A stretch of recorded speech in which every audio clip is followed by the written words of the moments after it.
Muito bem, boa noite, ou bom dia, boa tarde, boa madrugada, depender do horário que vocês, amigos, amigas, todos que estiverem nos acompanhando aqui no nosso podcast Mesa de Debates de Tudo Um Pouco.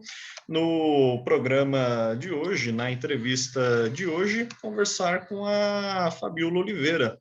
Ela que é muçulmana, mãe de família e defende pensamentos, vamos dizer assim, mais progressistas, como a gente costuma dizer. E por essas e outras, estamos aqui, então, abrindo espaço também para ela no canal. Convidamos, já faz um tempinho, né, Fabiola, que a gente vem tentando aí, Sim. finalmente conseguimos o contato e sua presença aqui muito nos honra. Antes das perguntas propriamente, Fabiola, deixar mais à vontade aí para você se apresentar. Sim, eu quero agradecer o convite, muito obrigada. Bom, meu nome é Fabiola Oliveira, eu sou professora, ativista, uso as redes sociais para falar um pouquinho da minha vivência enquanto mulher muçulmana, mãe, falo um pouquinho da espiritualidade, né, islâmica, o Islã numa perspectiva feminina, a qual as pessoas não têm muita ideia, né, do que seja, o que é, o que motiva o muçulmano a rezar 5 vezes ao dia, enfim, por conta realmente de toda a imagem que se tem, né, do muçulmano, do mundo muçulmano, da religião. Então eu venho trazer essa parte de humanizar, né, assim, eu não gosto muito dessa palavra, mas é necessário mostrar para as pessoas que os muçulmanos, eles são pessoas normais, assim como eu, que acordo, que durmo, sou pagadora de boletos, enfim.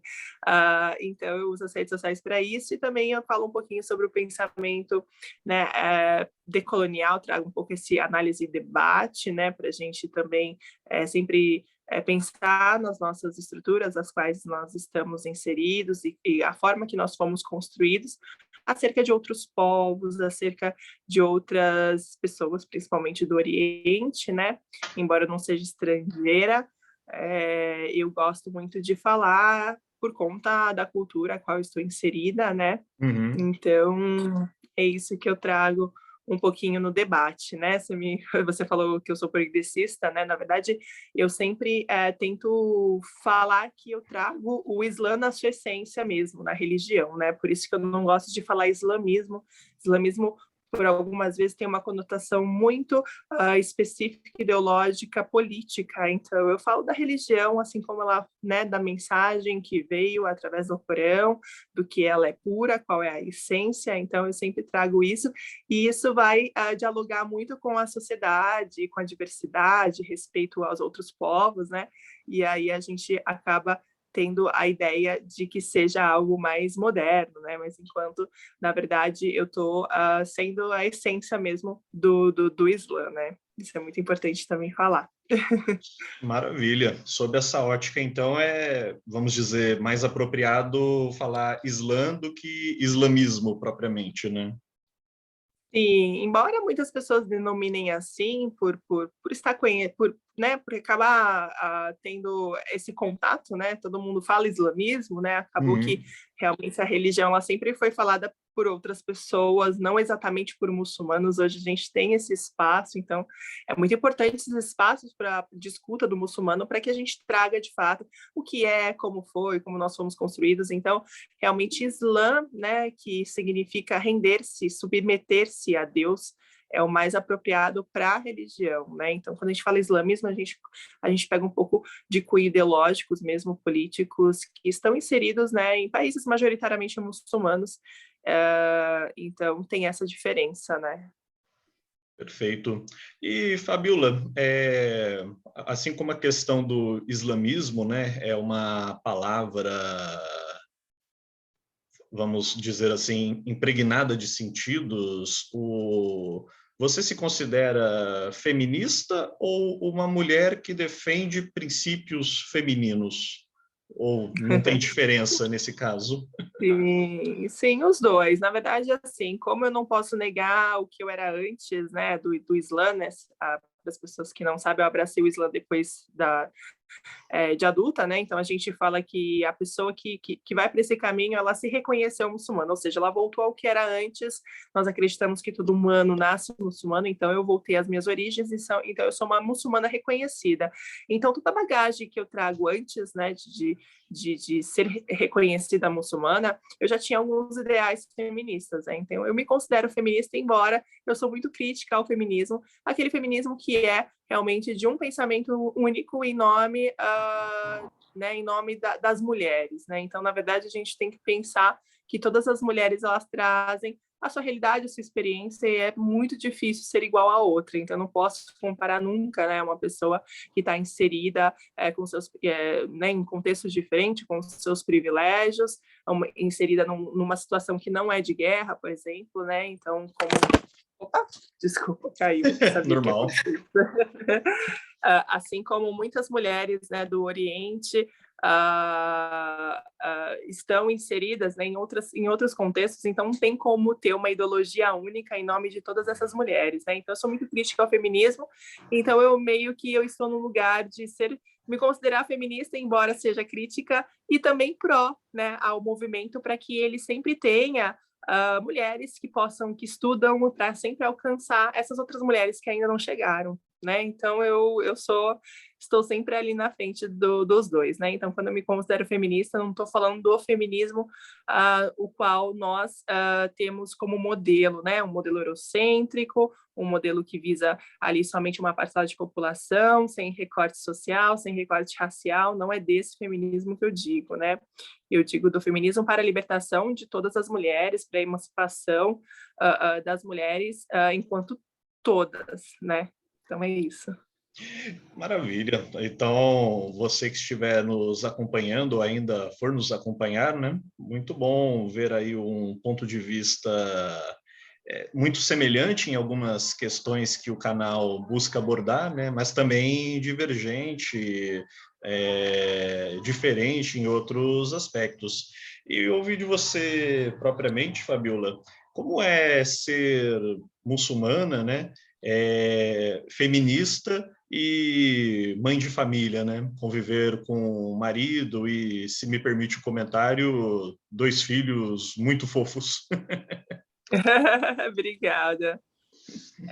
Na verdade, eu me considero feminista, tudo aquilo, como eu tinha falado, né? Toda a bagagem que eu venho, toda a história que eu venho, então foi muito necessário estar na frente de lutas para que os direitos de fato sejam garantidos por conta de toda essa minha história, né? Então, mas, né, eu tendo a escolha, né, é muito importante eu também pontuar, né? Eu tive a escolha, eu escolhi casar, eu escolhi usar o lenço, né? Quando as pessoas me olham com esse lenço, meio que entende que, né, falta ali uma liberdade, eu sou fruto de um machismo, quando na verdade eu escolhi, Oprimida, então né? eu tive autonomia, sim, eu tive a ciência do que isso poderia me trazer, né, a forma que ele poderia me contemplar, né, enquanto mulher muçulmana numa sociedade majoritariamente cristã, né, reivindicando ali a liberdade religiosa, a diversidade religiosa dentro do meu país.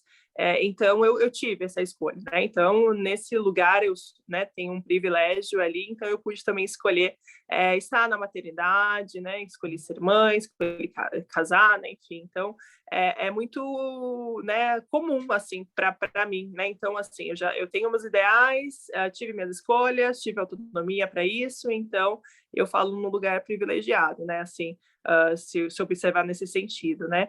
Então, é um lugar onde eu sempre precisei lutar, né? É um lugar onde eu sempre participei, foi muito participativa, sempre fui muito política, na verdade. E eu sempre falo que eu ser muçulmana usando o hijab, né, que é o lenço da mulher muçulmana, né, popularmente conhecido, eu trago ali também uma política, né, de resistência, enfim, eu trago toda a história dos malês, também eu gosto muito de pontuar, né, para dizer que aqui o que muitas pessoas pensam é que o Islã ele chegou no começo do século XX pelos imigrantes, né, e sempre tem um olhar assim, essa terra não é sua, quando na verdade os malês estavam aqui antes de 1865, né, no início do século XIX. Então, se a gente está falando de muçulmanos, né, se a terra é deles ou não, né, quando na verdade muçulmanos estão no mundo inteiro, porque é uma religião e não uma nacionalidade, não uma etnia, né? Então eles estão no mundo todo, e aqui no Brasil não foi diferente. Então os malês já estavam também de trazer tudo isso, né? De mostrar para as pessoas que nós temos uma história, né? Uma história aqui no contexto, em contexto brasileiro, com os muçulmanos. Então eu trago isso, essa narrativa também, que é muito importante para a nossa história enquanto Brasil e enquanto também muçulmanos, enfim. Um resgate histórico muito importante. Falando em história, da sua história recente, você é brasileira, nascida no Brasil. Sim, sim. Eu aprendi, né? Na verdade, eu tive contato com os muçulmanos e com o Islã quando eu fiz um intercâmbio para Nova Zelândia. E de lá para cá, né? Quando eu voltei para o Brasil, eu comecei a estudar religião, porque eu não tinha essa ideia, né? De que eu poderia ser muçulmana sendo brasileira, né? Como a Uhum. maioria das pessoas tem, né? Não associa o Islã como uma religião abraâmica, ou seja, uma religião que tem base do judaísmo, do cristianismo. Então é uma religião assim como as outras, né, monoteístas. Então ela não é totalmente diferente como as pessoas querem pintar, né, como algo que nós somos anticristo. Muito pelo contrário, precisamos entender quem foi Jesus Cristo, aceitar o evangelho. Então tem toda essa construção que as pessoas não têm essa ideia, né? Então é uma religião assim como qualquer outra, né? Então, mas infelizmente pensam muito nessa questão de que você é de lá, né, uma religião de lá, não. Quando, na verdade, todas as religiões, na verdade, são de lá, né? Então, o cristianismo, né, não surgiu na Europa, como a gente até pensa que sim, né? Por um Uhum. momento, meio que a história ali acaba nos bombardeando de que, né, surgiu ali na Europa, mas não, né? Então o Islã é exatamente isso, né? Vem das religiões monoteístas. Então eu entendendo que eu poderia ser muçulmana, eu comecei a estudar e comecei a entrar num processo que foi bem tranquilo, bem leve, né? Eu queria entender todas essas estruturas, até porque, né, o que a gente é bombardeado e construído, ensinado, né, é que o Islã é uma religião totalmente ao contrário aos ensinamentos de Cristo, é uma religião que prega sempre atrelado à violência, a terrorismo, né? Então, nas representações a gente só tem isso, né? Então, como considerar que a religião e os muçulmanos são algo bom, né? No sentido da natureza do bem comum, se eu só sou bombardeado de representações ruins, né? Então eu precisei aí de um estudo, um tempo, e depois eu entendi que aquele lugar a qual eu pertencia e sempre pertencia, assim, eu só voltei ao que era antes. Então por isso que eu falo reconhecimento, né? Me reconheci muçulmana. E depois, numa busca ali de autoconhecimento, eu pude entender que até mesmo meus ancestrais, né, eles já eram muçulmanos. Então, eu meio que acabei seguindo o que eu sempre fui, né? Então, eu sempre considero isso, sabe, muito importante, porque quando eu abracei o Islã, eu pude conhecer quem sou eu, por que eu sou muçulmana hoje, o que está acontecendo, como assim, né? Então, assim, será que eu sempre vou ser a única muçulmana da família, ou será que antes já existiam muçulmanos, né? E aí eu entendi que sim, entendi que já houve muçulmanos, enfim, né? Eu só estou voltando ali às origens, né? Dos meus antepassados mesmo. Essa questão dos antepassados é bem interessante. Assim, diretamente eu não sei na história da família, mas tudo me leva a crer que por ancestralidade, em algum lugar, não aparece aí, né? No caso, eu uso o André Bontempo, mas eu tenho Garcia também no nome, que é original da Espanha, né? Provavelmente em momento, um Garcia deve ter se cruzado com um muçulmano lá, né? Para quem Com conhece aí certeza. a história da Espanha, da Península Ibérica, né? Mas não era nem muito esse ponto que eu ia tocar. Você falou da ancestralidade. Você tem parentes de países culturalmente islâmicos, com o Islã como cultura, religião predominante?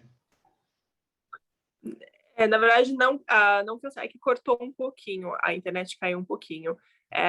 Você me perguntou da minha família, então, no caso, né? Isso, se você tem Isso. vó, avô, alguém que venha, por exemplo, Sim. da Arábia Saudita ou algum país que seja Não, não. cultura predominante. Não que eu tive, não que eu tive acesso, né? Mas na história, né? Meus bisavós paternos, eles eram quilombolas. E uma parte dos malês, eles viveram nos quilombos também, né? E eles Uhum, são de Alagoas. Então, predominantemente ali, existiram muitos malês em Alagoas, Bahia. Então, eu só sabia dessa história até eu fazer realmente o teste, né, de ancestralidade, onde eu tenho 30% África, né, que eu já imaginava por conta dos quilombolas, né, por conta dos meus uhum, bisavós que vieram da parte do Golfo de Benin, né, onde compreende Nigéria hoje, que era onde os malês, né, eles vieram, né, desse lugar, né, ali Golfo do Benin, enfim, Sudão, ali hoje compreende como Sudão, e uma outra porcentagem muito grande dizia da Península Ibérica mesmo, né? Mas eu acho que aqui no Brasil é bem comum, né? A gente vir dessa parte ali, Espanha e Portugal, quando os muçulmanos habitaram há muitos anos lá, né? Que uhum. são considerados mouros, mas eu não gosto muito de falar mouros, porque é uma denominação romana, né, onde coloca eles num lugar muito ruim, por conta mouros, por conta da pele escura, então meio que colocaram todo como um pacote árabe, quando na verdade não eram só árabes, né, também tinha outras etnias ali do norte da África, então é uma forma de nos apagar também, né, quando se coloca tudo num pacote só. Então é isso, né, então eu tenho essa mistura aí muito, muito misturado. Eu até quero fazer outro, porque eu já fiz um tempo e hoje tem mais estudos, eles abrangeram mais, assim, essas outras etnias, quem sabe eu consigo ter mais acesso, né? E eu já estava nesse acesso, antes de fazer o teste, eu já tinha ido para Penedo, onde teve mais predominância, os malês, né? Viveram um tempo lá, então eu fui para museu que tinha lá, então eu comecei a vasculhar mesmo para saber de fato se meus bisavós eram quilombolas, e eu achei muita coisa interessante, e aí por isso que eu entrei nisso, assim, e sempre meu pai, ele tinha sempre muitas práticas islâmicas, né, e eu nunca entendi o porquê que meu pai sempre se lavava, né, ele sempre, Uhum. porque os muçulmanos, eles têm isso, né, toda oração, eles precisam se purificar, né, então meu pai já vinha com muitas práticas islâmicas, por exemplo, ele não comia porco, na verdade, a parte ali hoje, não muito, mas antigamente o Nordeste inteiro, assim, na verdade não se tem essa influência, essa influência muito forte ao consumo de carne suína, né? Assim, então, e ele não tinha costume, então ele não comia, né? E aí ele usava branco toda sexta-feira, para quem não sabe, né? Os muçulmanos africanos, sexta-feira eles usam branco, até que serviu de inspiração para as religiões afro-brasileiras, né? Então, candomblessista, você pegar um candomblessista e um muçulmano africano, você não sabe a diferença, assim, porque a roupa é a mesma. Então, tem muitas inspirações aí islâmicas nas religiões afro-brasileiras também. Então, tem muita coisa aí, né? Muita coisa junta, né? Para praticamente a nossa sociedade apagar os muçulmanos. Não tem como nos apagar, né? Na verdade, a gente faz parte da história, né? E lá em Salvador também tem muitos lugares que tem muitos. Parece muito, né? Por exemplo, tem até muitos, se falam que é a arquitetura mouriscas, né? Na verdade, que vem dos mouros mesmo. Então, mas na verdade é mais dos malês, né? Então tem até uma igreja lá que tem alguns transcritos em árabe. Então tem umas coisas aí, e essa mesquita e essa igreja ela é direção à Meca, então tem muita coisa que as pessoas não sabem, assim, na Bahia tem muita coisa legal, assim. Tem um lugar que se Interessantíssimo. chama Jardim de Alá, que é Jardim uma de praia. Alá. E é bacana E a você gente trazer. faz parte da cultura, né? Falar Uhum. Jardim de Alá para lugares, né? Hoje não tanto, mas para lugares na residência que antes tinha, né? Um lugar era se falado, né? Dominado o Jardim de Alá. Bem interessante. E é bacana você fazer todo esse resgate histórico, Fabiola, até por conta que se fala islâmico, muçulmano, a gente acaba tendo essa referência. Eu mesmo, até quando te fiz a pergunta das origens familiares, né? Perguntei, Arábia Saudita, né? A gente sempre lembra do Oriente Médio, mas esquece do quão é forte o islamismo, bom, em toda parte do mundo, né? Mas predominante mesmo no norte da África, que a gente está falando de um imenso, uma imensa porção de terra, né? Inúmeros países, fora a Indonésia, até chegar, como você mesma citou, na Nova Zelândia, né? Sim, sim. Tem muitos, né, países majoritariamente muçulmanos e todos eles também vão ter, né, um governo diferente, uma política diferente. O Estado às vezes vai ser laico, o Estado às vezes vai ser uma monarquia, né, absolutista, como é a Arábia Saudita. Então não tem como ver, pensar em muçulmanos sauditas somente, né? A gente precisa pensar nos muçulmanos nessa diversidade toda, em diversos contextos sociais, culturais, e cada um vai lidar de maneiras diferentes, né? Então, por exemplo, a Indonésia, como você citou, ele é o país de maioria muçulmana, né? Então, e não é, os países árabes não estão no ranking dos 5, por exemplo, com mais população muçulmana. Então, é sempre ali na parte da Ásia marrom ali, né? Então, quando se vê, não há muito árabe ali, né? Nessa população. Então, há uma outra construção que fizeram também de achar que os árabes são todos muçulmanos, quando na verdade não, existem muitos cristãos, né? E o cristianismo oriental é muito forte, né? Então, Síria e Líbano tem muitos cristãos. Então, se eu considerar que todos vieram, realmente, todos são árabes, todos os muçulmanos são árabes, eu acabo também apagando as outras crenças que existem lá há muitos anos, né? Então, não se pode ter um discurso generalista e nem reducionista, né? Que eu acabo não entendendo todas as etnias e todas as outras. Eu sempre falo que nós somos mais de 1,5 bilhão maneiras de ser muçulmano, porque nós estamos espalhados no mundo e cada um vai dialogar de uma forma diferente com a sua sociedade, né? Não tem como. Embora sejamos todos muçulmanos, né? Perfeito. Fabiola, você, ou pelo menos desde que abraçou, né, digamos assim, o Islã, se converteu ao Islã, você já sofreu algum tipo de preconceito por pessoas não muçulmanas?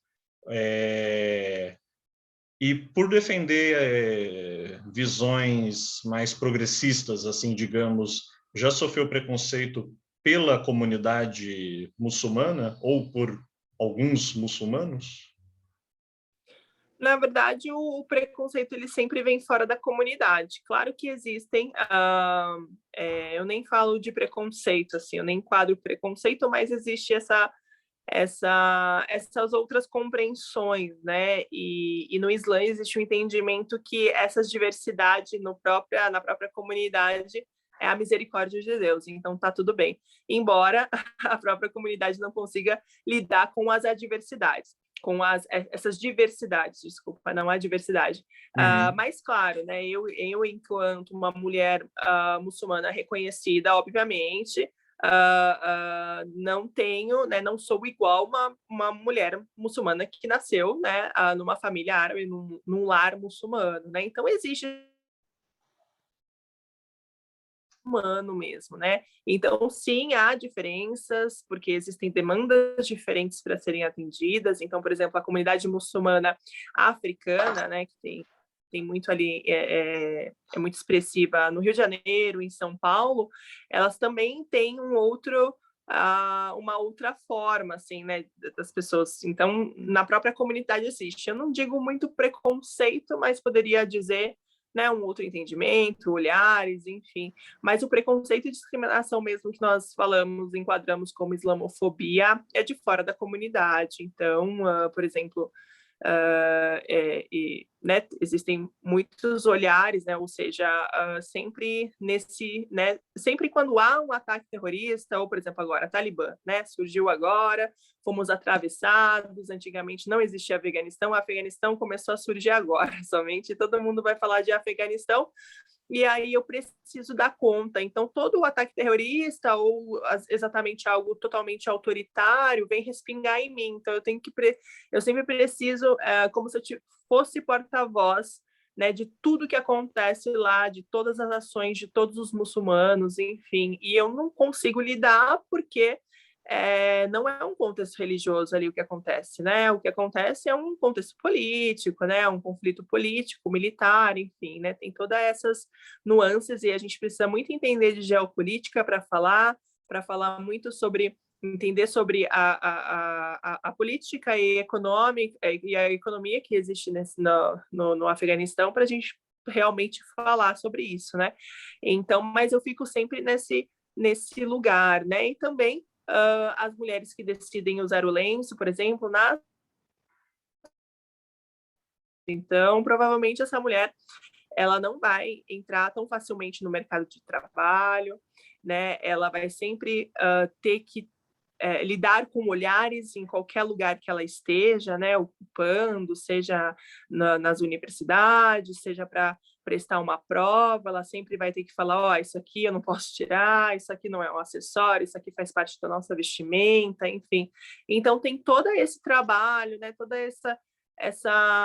né, como que eu falo, é até meio cansativo a gente estar sempre nesse lugar, né, assim, quando na verdade a sociedade poderia se educar e entender que existe de fato a diversidade religiosa aqui no Brasil, né? Mas é isso, né? Então existe esse preconceito. Então, em muitos relatos até de outras mulheres, já houve pessoas que tacaram pedra, pessoas que cuspiram, por realmente intolerância religiosa, assim, né? Então, a gente sempre fica num lugar muito, muito ruim, né?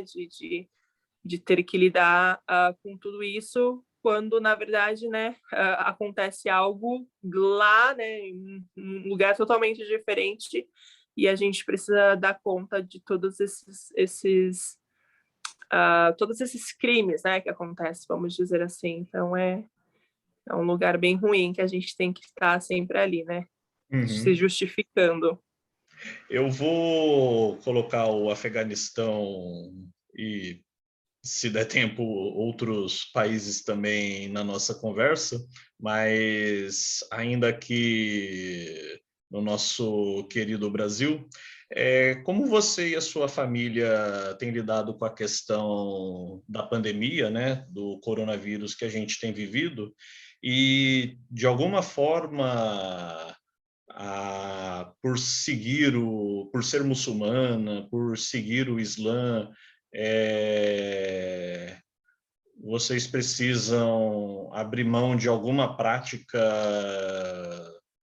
considerada corretamente correta do ponto de vista sanitário para se protegerem? Eu faço essa pergunta me baseando em outras religiões que as pessoas acabam cometendo certos pecados do ponto de vista científico, né, com relação aí à pandemia, né?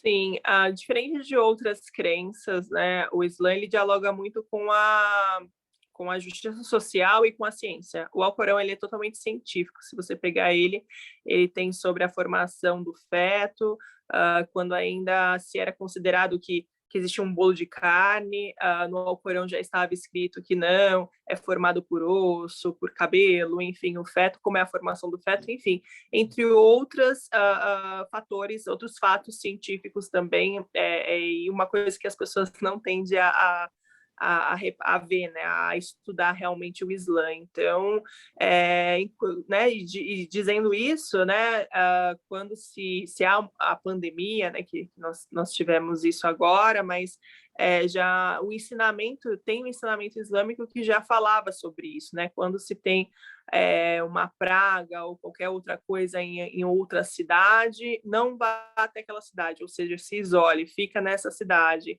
Então, é um ensinamento a qual fala, olha, né, para não contaminar, enfim, existe a prática do isolamento social. Então, ele dialoga muito com a ciência, e a gente tem muito essa percepção de que se aquilo foi estudado, tem muito a razão, né? O Islã é muito racional, né? Então, em muitos momentos no Alcorão, o versículo ele sempre termina com Deus perguntando, não raciocinais, né? Praticamente perguntando assim, e o cérebro que eu te dei, né? Então, os muçulmanos não estão nesse lugar de negar a ciência nunca. E aí, quando o muçulmano ele nega, ele está indo realmente ao contrário à religião.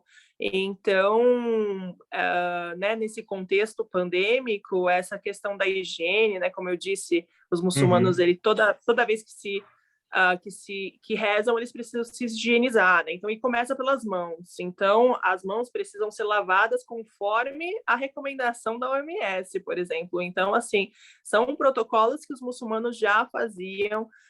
Então, lidar com isso foi algo que já era, né, sobre a higiene, já era algo nosso mesmo. Então, não estamos num lugar de negar nada, né? Então, foi muito comum, assim, obviamente, né, as mesquitas foram fechadas quando ainda se havia muitos outros encontros, né, de outras religiões, as mesquitas elas foram fechadas quase assim, bem, quando viu que realmente estava tudo fechando, as mesquitas também fecharam, assim, e algumas nem abriram tanto ainda para, né, voltando ao normal, assim, não, porque, né, não sei, para quem não sabe, a gente não consegue dar o espaçamento, né, por conta das orações ser bem juntas e não há bancos, né, na mesquita não há nada, você entra, tira os sapatos e é um tapete, né, então não tem como não estar junto com o outro, né, mas mesmo assim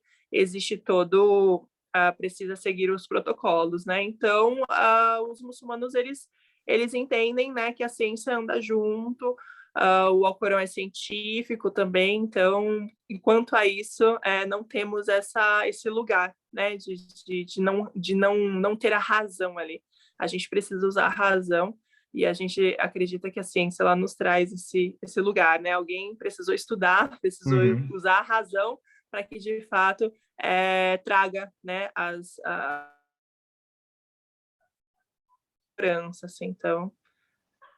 Você, ainda com o contexto da pandemia e, para além disso, todo o contexto social, político que a gente tem vivido no Brasil, e para não parecer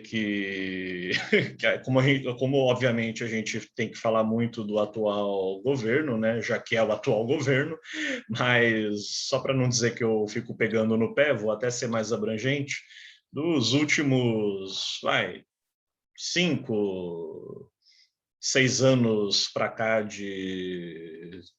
talvez mais, de turbulências políticas, né, como você vê aí a situação do Brasil, né, de uma forma geral, e até mesmo sob a luz do Islã? Sim, né, quando a gente tem os discursos que a minoria tem que se curvar para a maioria, é quando tem que levantar a mão e dizer não, né?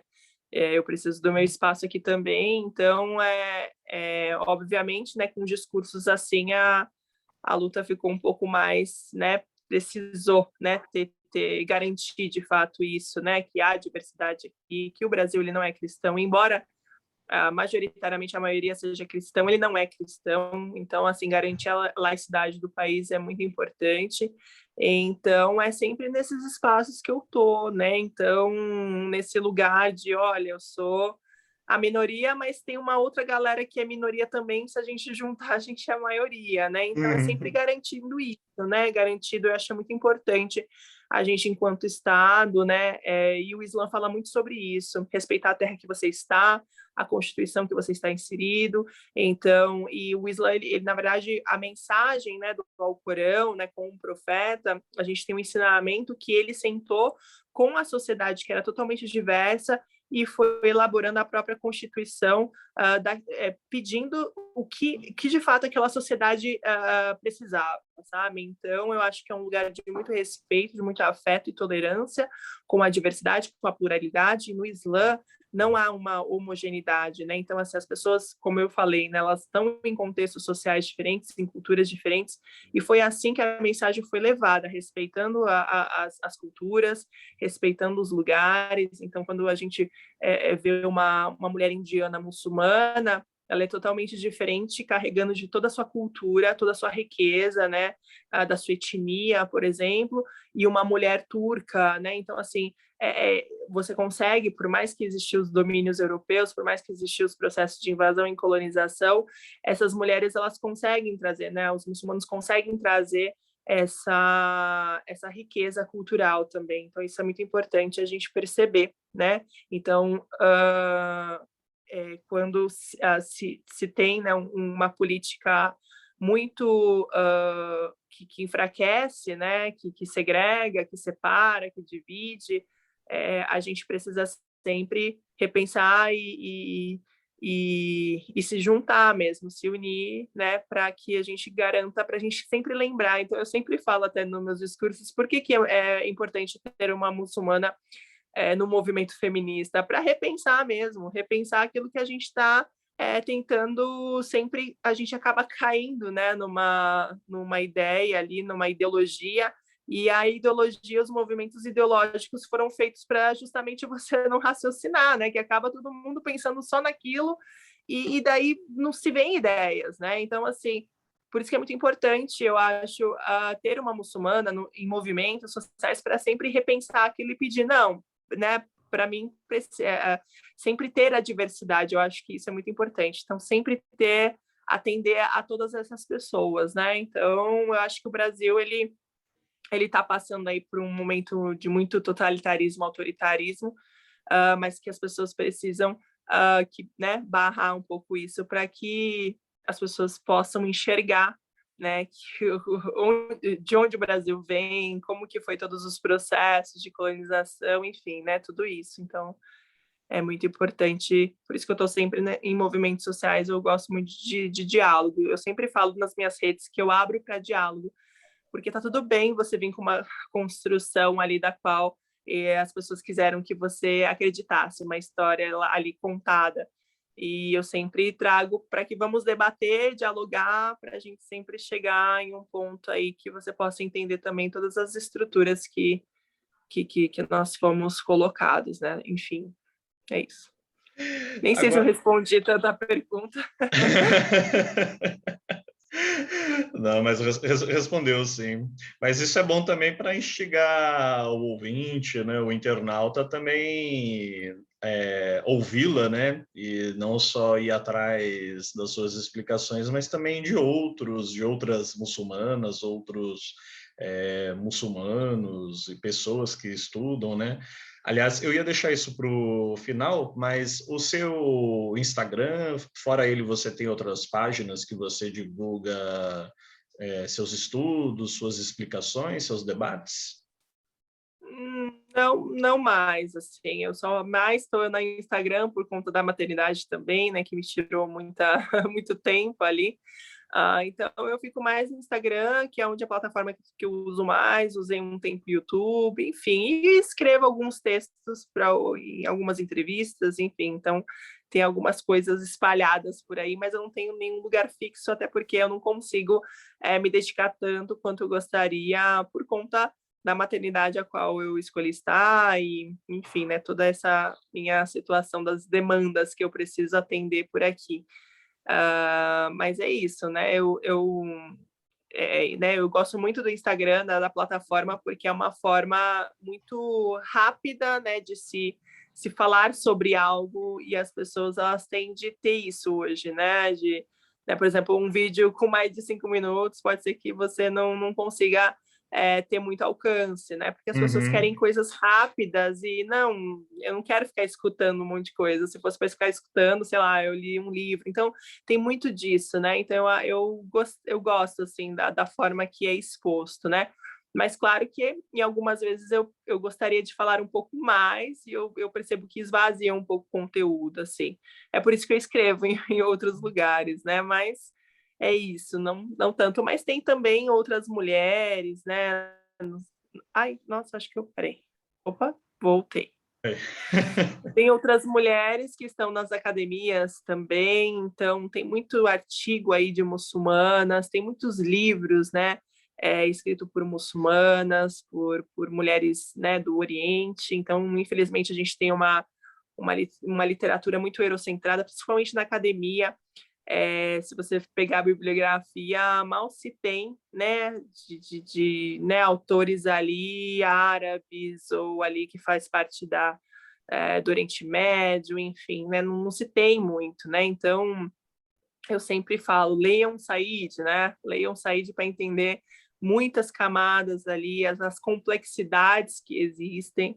E aí a gente vê que não tem muitas leituras, né, decoloniais, então por isso que eu trago, então eu sempre indico artigos, sempre indico livros lá, então é sempre muito aberto, eu acho que para todo mundo, né? Acaba atingindo todas as pessoas ali que estão interessados de fato a entender, né? Assim, por que existem muçulmanos? Se existem muçulmanos, eu preciso saber o que eles fazem, né? Eu acho que a gente sempre tem que partir disso, né? Se existem pessoas dessa forma, eu preciso entender o que está acontecendo para eu saber, porque senão a gente fica num lugar de muito estranhamento Uhum. o que a gente não conhece, a gente tem de ter medo, né? Então, se a gente ficar sempre nessa construção do que fizeram de nós, muçulmanos, a gente sempre vai estar num lugar de não entender o outro, né? E aí não é isso que a gente quer, né? A gente quer sempre desenvolver e evoluir como ser humano, eu acredito.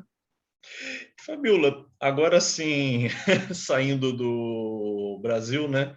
Pegando o nosso aviãozinho aí e que Deus tenha piedade de nós e também do Afeganistão. Qual a sua observação sobre o que vem acontecendo nesse país, né?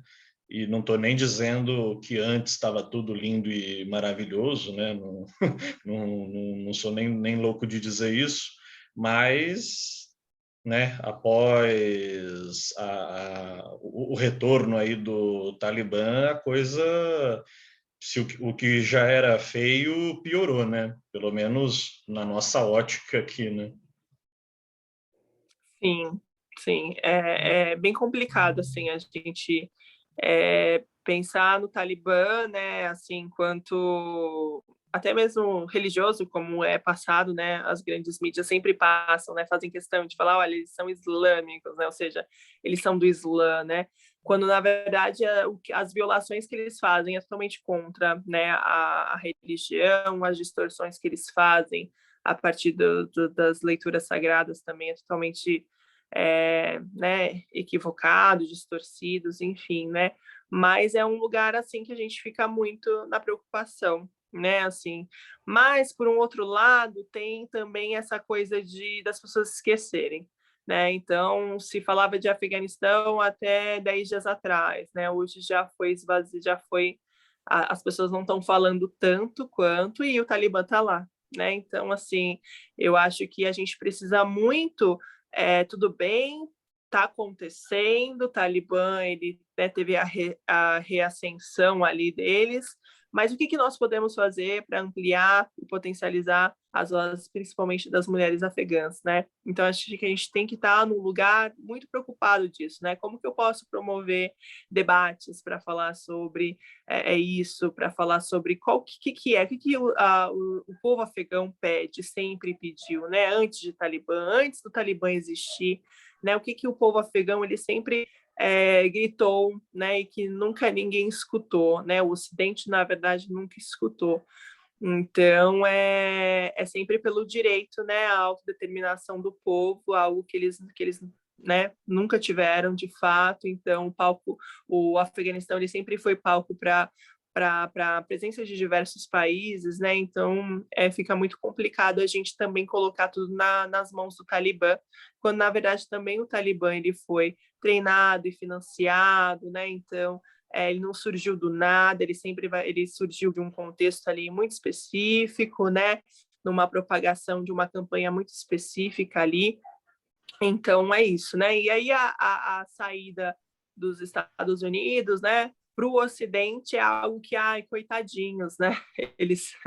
A civilização saiu de lá, né? Quando, na verdade, quando essa civilização entrou, ela entrou bombardeando, né? Ela não entrou pedindo licença, ela entrou também violando muita coisa, né? Então, como você tinha falado, não vou falar que estava tudo bem antes, e realmente não estava tudo bem, porque se estivesse tudo bem, eles teriam forças, né? O governo teria forças, né, para impedir a tomada do Talibã, para impedir diversas coisas, né? Então, se a gente vê hoje as mulheres, né, não se tem a emancipação, né? Porque nunca deram esse direito a essas mulheres e a esse povo, né? Então, a gente precisa, de fato, analisar bem e debater, né, levando em consideração todo o contexto histórico que há no Afeganistão. Então, não é de agora, não é agora que o Talibã surgiu, não é agora que o Afeganistão apareceu, né? Então, algo que eu sempre falo, né, não deixem, né, cair no esquecimento, né? Porque o que o Talibã ele aguarda é isso, né? Que as pessoas acabam esquecendo e não se fala mais de nada, então tá tudo bem, quando na verdade não tá tudo bem. E algo que me incomoda muito é realmente ainda só vincular o que o Talibã faz de ruim, né? E não vincular, por exemplo, os movimentos que existem, né? De mulheres fora do Afeganistão e dentro do Afeganistão também, né? Então existe ali umas informações muito assim que a gente não consegue também encaixar, sabe? Porque enquanto aparecem muitas mulheres de burca, né, também aparecem muitas mulheres lutando, por exemplo, nas ruas, como teve dia 18 de agosto, que foi o marco, que foi considerado o dia da independência, onde mulheres saíram contra o Talibã. E daí tem mulheres que estão ali com seus lenços, né? Então tem mulheres ali fazendo algumas coisas. Então, assim, que lugar que eu estou falando, né? Então, assim, será que é o mesmo lugar? Será que são também imagens de uma propaganda para dizer sempre que está muito ruim lá? A gente já entendeu que está ruim, mas o que a gente pode fazer para melhorar, né? Então, muito me incomodou os soldados da OTAN com aquelas crianças dando água, né?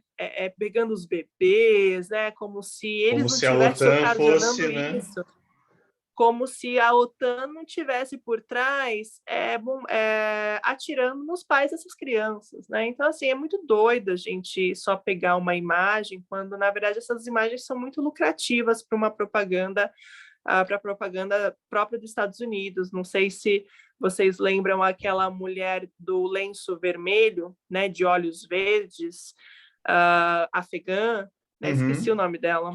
Também esqueci. Ela foi muito a Capa da imagem dela National foi Geographic, né? Teve toda uma... isso. Lembro. A imagem dela foi muito vinculada e ela não recebeu nada por isso. Essa mulher ela nunca saiu do Afeganistão, nunca ninguém tentou mudar a vida dessa mulher. E essa imagem, o cara Ela nem sabia que estava sendo foi um fotografada, né? americano. Foi assim... Ela até Sim, olhou com um certo susto, né? sim, e o americano, né, o fotógrafo americano, ele ganhou muito, ele participou de vários prêmios, essa foto fez ele ganhar muitos prêmios, enfim, e essa mulher nunca mudou, nunca ninguém mudou essa situação, a situação dessa mulher, né? A mesma coisa aconteceu com o menino sírio, né, Lembro. né, coitado, colocaram ele lá, aí fizeram aquele vídeo e propagaram, né, e aí ele não percebeu, estava todo ensanguentado.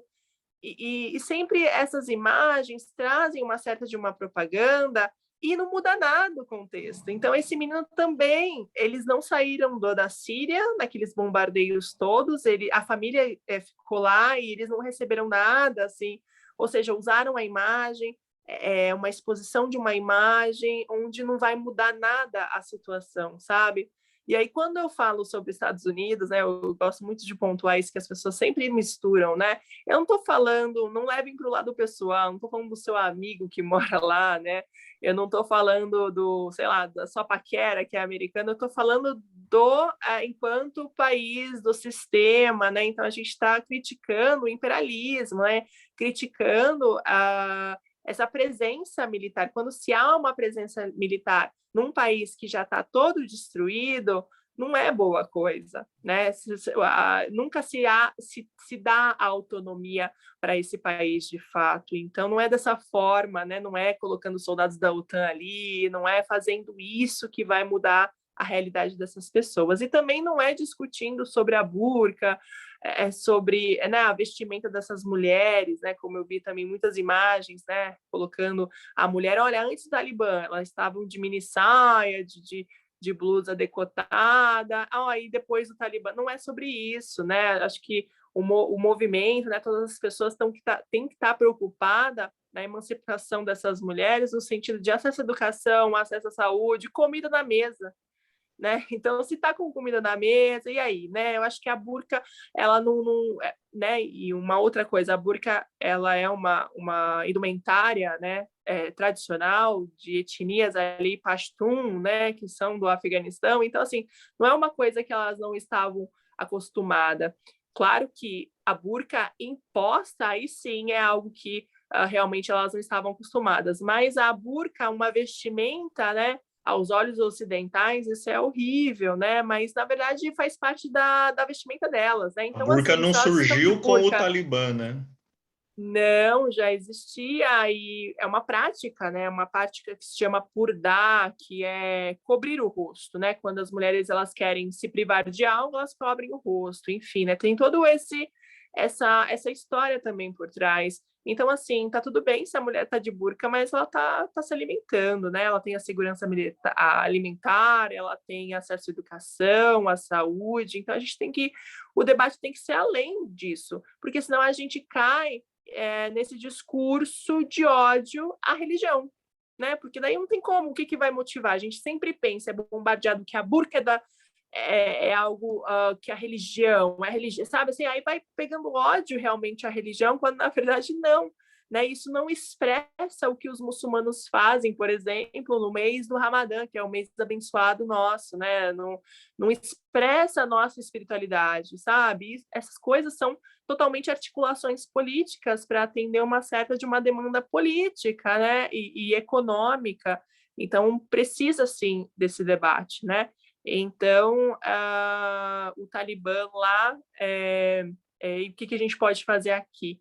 Né? O que a gente pode fazer aqui é realmente pensar em como ampliar e potencializar, engajar, né, com essas mulheres afegãs, com a própria sociedade. E quando eu falo isso, também eu estou falando de afegãos que estão fora, né, que estão que já saíram, né, há 20 anos atrás.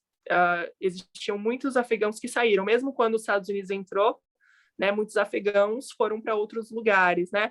Por que eles vão para outros lugares também? É algo muito importante, eles não estão fugindo do Talibã, eles estão fugindo da instabilidade que uma guerra traz, né? Então, ninguém quer estar num contexto de guerra, né? Então, assim, não é por conta disso, não é, estou deixando aqui porque é o Talibã, não, estou deixando porque eu não sei o que vai acontecer comigo, né? Eu quero ir atrás da minha segurança, tanto alimentar, quanto eu quero ter uma moradia, eu quero viver em paz, Eu né? quero um mínimo de Então, estabilidade, né?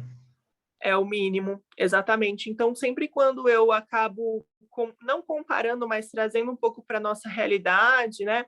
A gente também vive num contexto de guerra, só que não é declarada, é silenciada. Então, se a gente pensa na polícia militar e e na favela, né? Então a gente tem uma guerra ali também. E quando as pessoas saem, fogem, não é porque elas estão fugindo dos traficantes, elas estão fugindo dessa instabilidade, né? Que acaba que é um palco para essas trocas de tiros. E ninguém quer estar ali, né, nesse lugar. Então a gente também tem que pensar nisso. E aí sempre quando eu falo, né, que essa parte de um lugar muito ruim, né?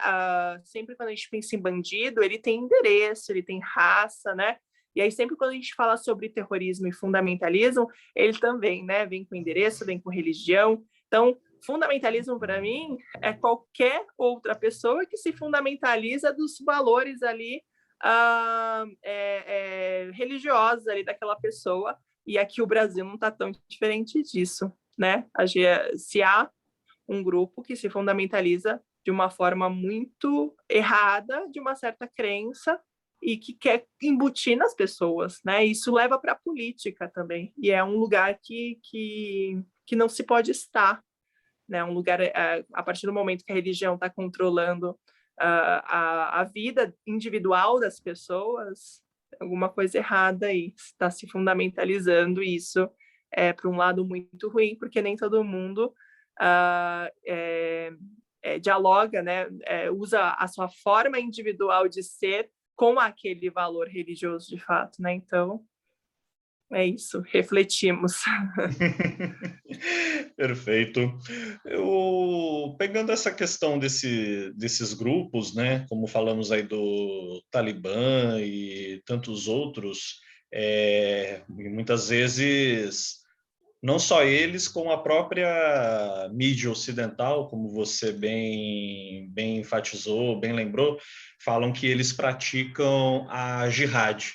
Sempre que eu escuto isso, eu quase caio para trás do sofá, porque nas minhas modestas pesquisas sobre islamismo, sobre o Islã, né, melhor dizendo, pelo menos eu entendi, me corrija se eu estiver errado, que a jihad não é o muçulmano sair por aí matando quem não é muçulmano. É, em caso de necessidade, se essa houver, se defender, que ninguém é obrigado a apanhar de graça, de alguém de fora que o ataque, por ele ser dessa ou daquela cultura. Pelo menos foi o que eu entendi. Seria isso? Ai, na verdade, nem foram as pessoas, conforme vão passando nessa campanha muito específica, né, de falar que o terrorismo sempre é dos muçulmanos, né, os terroristas sempre são os muçulmanos, enfim, ressignificaram muitas coisas, né? Então, assim, se eu pensar em jihad, em sharia, em madraças, até madraças, coitadas das madraças, também foi dado outro significado. Madraças são escolas, não como que é? As pessoas colocaram escolas que têm um fundamento do lugar mais radical do Alcorão. Caramba, não, madraças são escolas. Então, pode ser religiosas, podem ser públicas. Então, madraças, todas as pessoas do Oriente, elas estudam em madraças. Muçulmanos, não muçulmanos, enfim, né? Então, é algo que foi ressignificando. E jihad também é também um termo que foi perdendo ali, né? Na verdade, o jihad, ele é um empenho que você faz combatendo seu próprio ego, né? Então é algo interno mesmo, é algo espiritual, religioso, né?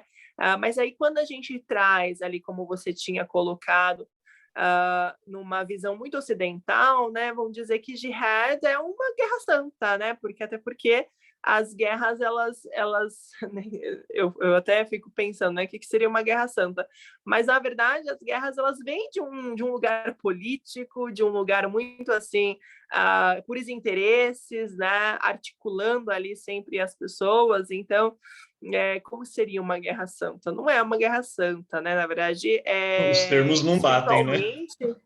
Exatamente. Então, espiritualmente, né, o que realmente o muçulmano ele faz é todos os dias jihad, né, que é acordar, que é um empenho contra ao seu eu mesmo, né, sempre para ser uma pessoa melhor, né. Então, acordar, por exemplo, fazer as orações diárias, é uma jihad, a gente pensa nisso também. Então, esse empenho, é isso que eu estou falando sobre desconstruir tudo isso e trazer a vivência enquanto uma mulher muçulmana, é uma jihad, né? Você se empenhar em alguma coisa, né? Então, o que foi trazido, e isso foi divulgado muito, né?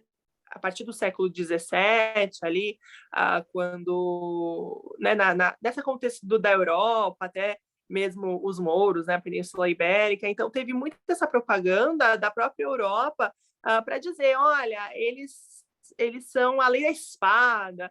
Então, muito se foi atrelado a coisas muito ruins. Então, jihad não é algo assim, guerra santa, guerra da espada é uma batalha, né? Na verdade, não é. Mas, embora você trouxe algo muito específico, né, de contextos, né, quando o profeta ele esteve em batalhas, né, na época, mas era algo muito específico e num contexto ali muito específico. Então, não é algo que a gente faz hoje, né, não é algo que a gente está fazendo agora, porque a gente não está vivendo naquela época o que significava aquilo lá, né? Então, é muito ruim a gente pegar um termo e fragmentar, assim como fragmenta o Alcorão todo, para sempre falar, olha, eles são violentos. Então, até mesmo ontem estava falando, né, o porquê que não seria legal falar Maomé e sim falar Mohammed, né, como nosso profeta, enfim, né, tem toda uma história em cima disso, e vinda realmente dessa situação dos muçulmanos, quando eles, da Península Ibérica, né, que viveram ali, que habitaram ali a Portugal e Espanha, e aí começou muito essa campanha, né? Porque os cristãos eles sempre estavam num lugar muito de ameaças, né, ao Islã, e sempre num lugar que nunca entendeu o que era religião, porque sempre pensaram que é um lugar que eles não aceitam Cristo, né? E que eles são contra isso, quando na verdade não somos contra Cristo, sabe? Não tem esse lugar, né? De sermos anticristo. A gente acredita em tudo, inclusive que ele vai voltar, inclusive que ele foi um profeta, teve uma mensagem muito importante, né? E as pessoas não têm essa ideia, né? De pensar nisso, enfim, tem toda também uma situação ali muito específica também de econômica, né? Então, tem tudo isso, né, na história. Então, tem algumas complexidades aí que a gente precisa entender, mas essa campanha, né, esse discurso realmente veio, né? Veio depois, a lei da espada, aí pegaram o Alcorão e traduziram da forma que eles queriam. E eu estava falando ontem sobre isso, é muito, muito engraçado. As primeiras traduções do Alcorão vinham assim, ó, o Alcorão de Mohammed, ou seja, para deixar bem claro que é Mohammed, não é Jesus, tá? Então, eles são realmente anticristo. E, cara, no próprio Alcorão tem muitas mais menções a Jesus Cristo e Maria. Tem uma surata, tem um capítulo destinado a Maria, mãe de Jesus. Então, assim, como estamos num lugar que somos contra isso, sabe? Então é isso, né? E existe toda essa história aí que mal as pessoas conhecem. Maravilha. O Fabiola, você algumas vezes comentou, né? Acho que será que consegui explicar, né? Eu acho que conseguiu explicar muita coisa e, claro, o canal, assim como tantos outros, está aí sempre aberto para isso. Convidamos vocês a estarem interagindo, compartilhando, comentando e, claro, trocando ideias, buscando aí pelo Instagram da Fabiola, pelas mídias, as nossas mídias sociais, as mídias sociais aqui também do nosso podcast Mesa de Debates, e fazer essa troca de ideias que eu acho que é bastante importante, bastante saudável. E, novamente, agradeço a você, Fabiola, por ter aceitado o nosso convite. E é isso. Muito obrigado. Eu que agradeço a oportunidade, o espaço, essa escuta que é muito importante. E eu sempre falo, né, que tudo que eu falo, assim, ela nunca é um ponto final. né? Eu não terminei essa conversa sobre jihad, eu não terminei a conversa sobre todos esses pontos, né? É sempre uma continuidade, porque sempre a gente não vai entender e a gente volta de novo, e a gente conversa, a gente analisa, a gente debate, né? E embora nós não concordamos, existem histórias que precisam ser contadas e precisam ser ouvidas, né? Então, eu sempre parto disso. Então, por isso que eu deixo sempre a rede social aberta para diálogo, para essa construção mesmo, que não é de uma hora para outra, né? A gente não vai dormir, né? Dormir e acordar no outro dia já entendendo toda a história que o Brasil não foi descoberto, por exemplo, que o Brasil ele foi invadido, né? Então assim, não é de uma hora para outra, porque a construção realmente, né, foi tomado. Então assim, a construção é muito assim enraizada, então a gente precisa debater. O debate decolonial, na verdade, é algo que, nossa, explora muitas coisas e a gente vai compreendendo muitas coisas. Ontem eu estava vendo sobre os nomes, né? Então, os nossos nomes, né? O da Silva é porque é a época da escravidão, que você pertencia àquela família. Então, assim, e eu não tenho ideia disso. Então, olha só, né? Tempo e a gente está falando sobre isso agora, né? Então, é sobre isso. Então, eu que agradeço. Muito obrigada, André. Estou à disposição aí. Quem quiser me seguir e perguntar, será um prazer. Te encontra com o seu nome mesmo no Instagram, Fabiola Oliveira? Isso, na verdade, não Oliveira, mas Oliver, porque eu meio que deixei diferente para ser mais fácil a busca. Mas se colocar Fabiola Oliveira também aparece, mas o meu arroba é Fabiola Oliver. Perfeitamente. Então, Fabiola Oliveira ou Fabiola Oliver, novamente, muito obrigado e boa noite. Obrigada. Boa noite, André. Até mais.